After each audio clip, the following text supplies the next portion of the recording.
Kia ora, hello, I'm Philip Duncan and thanks for joining us for our Monday update for June the 12th.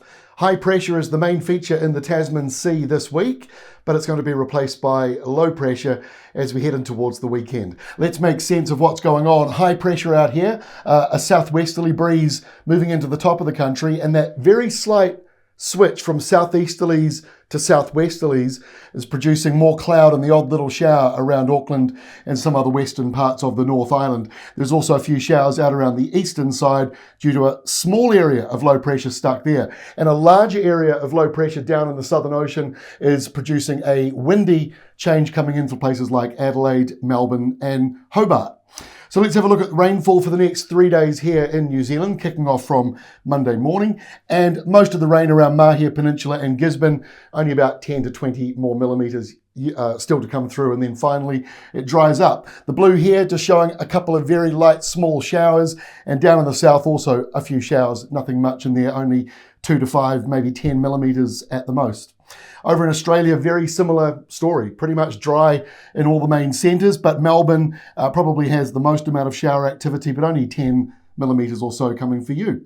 So let's have a look at the forecast. Here we are on Tuesday with high pressure moving into New Zealand, and once again, the southeasterly winds returning to the top of the country, which is a very sunny, dry direction, but the eastern side still being clipped by a few showers and maybe one or two just passing by Banks Peninsula as well.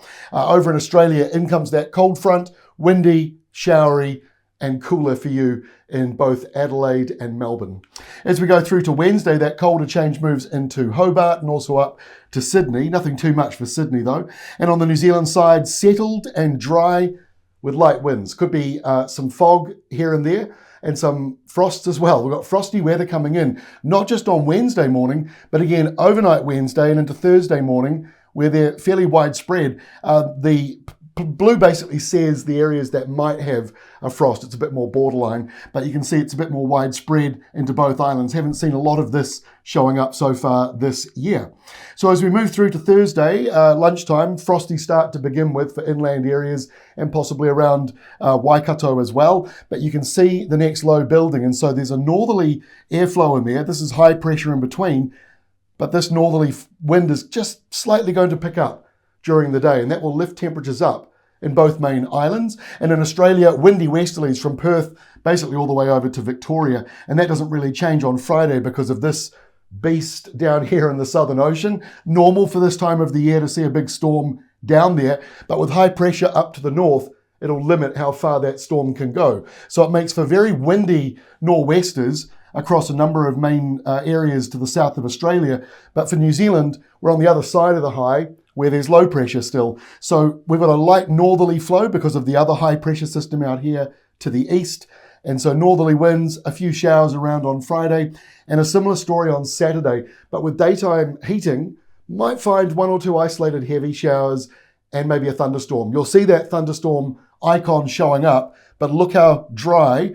I mean, this is just a lunchtime snapshot. 1 hour after this, you might see downpours. But that's the nature of Saturday. Isolated downpours here and there, maybe with thunderstorms to the north of the country. To the east, it's your usual rain or showers, once again returning to Hawke's Bay and Gisborne.